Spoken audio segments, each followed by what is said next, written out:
പ്രതികാരം.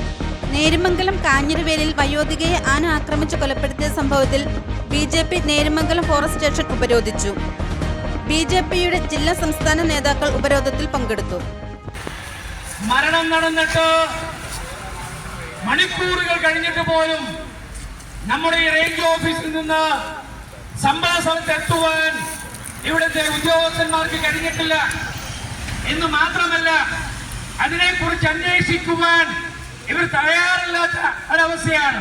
ഇവിടുത്തെ range officer അടക്കമുള്ളവർ ഈ ഗേറ്റിന് പുറത്തേക്ക് വന്നാൽ ഇവിടുത്തെ നാട്ടുകാർ എങ്ങനെ കൈകാര്യം ചെയ്യുമെന്ന് കണ്ടറിയേണ്ടിയിരിക്കുന്ന അവസ്ഥയാണ്. കാരണം മറ്റൊന്നുമില്ല, സുരക്ഷിതത്വം കൊടുക്കേണ്ട ഏമാന്മാർ തങ്ങളുടെ ഓഫീസുകളിൽ അന്തി ഉറങ്ങുന്ന രീതിയിലേക്ക് കാര്യങ്ങൾ മാറിയിരിക്കുന്നു.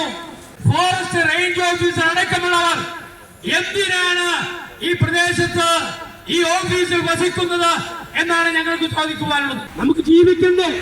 ഈ പ്രദേശവാസികൾക്ക് കേരളത്തിൽ ജനിച്ചു പോയതുകൊണ്ട് മാത്രം നമുക്ക് ഈ കാട്ടാനയുടെ ചവിട്ടേറ്റ് മരിക്കുവാൻ കഴിയുന്ന ഒരു ജനതയായിട്ട് മാറേണ്ട അവസ്ഥയാണോ നമുക്കുള്ളത്? പരിഹാരമുണ്ടാകണ്ടേ? അങ്ങനെ പരിഹാരമുണ്ടാകേണ്ടിയിരിക്കുന്നു. ഇന്ന് ഇന്ദിര എന്ന് പറയുന്ന ഒരമ്മയാണ് നമുക്ക് നഷ്ടപ്പെട്ടതായെങ്കിലോ നാം ഭയപ്പെടേണ്ടിയിരിക്കുന്നു. ഈ പ്രദേശത്തേക്ക് ഇനിയും വന്യജീവികളുടെ ആക്രമണം ഉണ്ടാകുമ്പോൾ ഇവിടെ അന്തി ഉറങ്ങുന്ന ഫോറസ്റ്റ് ഉദ്യോഗസ്ഥന്മാർ, അതിനെ കവചമൊരുക്കേണ്ടവർ ഇവിടെ കയറിയിരിക്കുക. മാറ്റം വരണ്ടേ? ഗവൺമെന്റ് കണ്ണു തുറക്കണ്ടേ? പിണറായി വിജയൻ അന്തി ഉറങ്ങുക. കേരളത്തിലെ ഫോറസ്റ്റ് ഡിപ്പാർട്ട്മെന്റിനും പ്രത്യേകിച്ച് നേര്യമംഗലത്തെ റേഞ്ച് ഓഫീസർക്കുമാണ് ഈ സംഭവം. രാവിലെ 9:15 നടക്കുന്നു. ഏകദേശം ഒരു 25 മിനിറ്റിനകം ഈ നാട്ടിലുള്ള ഭാരതീയ ജനതാ പാർട്ടിയുടെ മുഴുവൻ പ്രവർത്തകരും ആ നാട്ടിലെത്തുകയും ഞങ്ങൾ ചെന്നൊരു 10 മിനിറ്റിനകം അടിമാലി പോലീസ് എത്തുകയും ചെയ്തു. പക്ഷേ ഇപ്പോൾ ഞാൻ പറയുന്നു, ഈ സമയം വരെ ഇവിടുന്ന് നമ്മൾ നിൽക്കുന്ന ഈ ഫോറസ്റ്റ് സ്റ്റേഷനുള്ള ഉദ്യോഗസ്ഥർ ഇവിടുന്ന് വെറും 4 കിലോമീറ്റർ ദൂരമുള്ള ഈ സംഭവ സ്ഥലത്ത് ഈ സമയം വരെ എത്താൻ സാധിച്ചിട്ടില്ല അവർക്ക്. അത് ഈ നാട്ടിലെ ജനങ്ങളോട് കാണിക്കുന്ന വെല്ലുവിളിയാണ്. ഈ നാട്ടിലെ ജനങ്ങളുടെ നികുതി പണം വാങ്ങി മേലനങ്ങാതെ പണിയെടുത്ത് AC-യിലിരുന്ന് ശമ്പളം വാങ്ങുന്ന ഈ ഉദ്യോഗസ്ഥർ ഈ നാട്ടിലെ ജനങ്ങളോട് മുഴുവൻ കാണിക്കുന്ന അനീതിയാണ്. തെറ്റായ നടപടിക്രമം മൂലം വിലപ്പെട്ട ജീവൻ നഷ്ടപ്പെടാൻ ഇടയായ ഒരു സാഹചര്യമാണ് ഉണ്ടായിട്ടുള്ളത്. ഇത് ഒരു ഒറ്റപ്പെട്ട സംഭവമായി നാം കണക്കാക്കേണ്ട. കാരണം കഴിഞ്ഞ ഏതാനും മാസങ്ങളായി ദൃശ്യമാധ്യമങ്ങൾ എടുത്തു നോക്കിയാൽ നമുക്ക് കാണുവാൻ കഴിയും, കേരളത്തിൽ അങ്ങോളം ഇങ്ങോളം വന്യജീവി ആക്രമണത്തിൽ നിരവധി വിലപ്പെട്ട ജീവനാണ് നഷ്ടപ്പെട്ടു പോയിക്കൊണ്ടിരിക്കുന്നത്. ആരാണ് ഇതിന് ഉത്തരവാദി? ഇതിനു മുമ്പും വന്യജീവികൾ ഇവിടെ ഉണ്ടായിരുന്നു, വന ഉദ്യോഗസ്ഥരുണ്ടായിരുന്നു.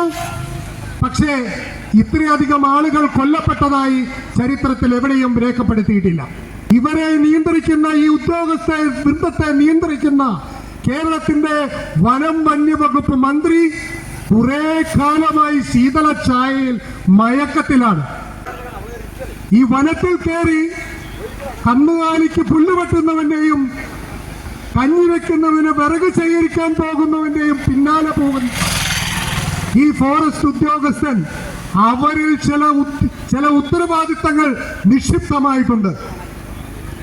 അതിൽ ഒന്നാണ് വനത്തിൽ നിന്നും വന്യമൃഗങ്ങളെ പുറത്തേക്കിറങ്ങാതെ വേണ്ട വിധത്തിൽ സംരക്ഷിച്ചു നിർത്തുക എന്നുള്ളത്. പക്ഷെ ആ ഉത്തരവാദിത്തം അവർ മനഃപൂർവ്വം വിസ്മരിക്കുകയാണ്. ഇത് നമുക്ക് അനുവദിച്ചുകൂടാ. കേരളത്തിലെ പാവപ്പെട്ട ജനങ്ങളുടെ കരം വാങ്ങി അതിൽ നിന്ന് ശമ്പളം കെടുക്കുന്ന അല്ലെങ്കിൽ ശമ്പളം ഊറ്റി വാങ്ങുന്ന ഈ ഉദ്യോഗസ്ഥർ ജനങ്ങളെ സംരക്ഷിക്കുന്നതിന് പകരം അവർ അങ്ങനെ ശീതള ചായയിൽ മയങ്ങിക്കിടക്കുകയാണ്. കാരണം ഭാരതീയ ജനതാ പാർട്ടി ഇതിനൊരു അറുതി വന്നിട്ടേ പിന്നോട്ട് മാറുകയുള്ളൂ എന്ന പ്രതിജ്ഞയിൽ സമര പരിപാടികളുമായി മുന്നോട്ട് പോകുവാൻ തന്നെയാണ് തീരുമാനിച്ചിട്ടുള്ളത്. ഇത് കേവലം ഒരു താക്കീതും മാത്രമാണ് ഇന്നത്തെ ഈ ഉപരോധ സമരം. കാട്ടാനയോടും കാട്ടുപോത്തോടും വന്യമൃഗങ്ങളോടും പല്ലിട്ടുകൊണ്ടാണ് ഈ ജനങ്ങൾ ഇവിടെ കുടിയേറിയത് എന്നുള്ള കാര്യം നിങ്ങൾ ഓർമ്മിക്കുന്നത് നല്ലതായിരിക്കുമെന്നാണ് എനിക്ക് ഈ അവസരത്തിൽ പറയാനുള്ളത്.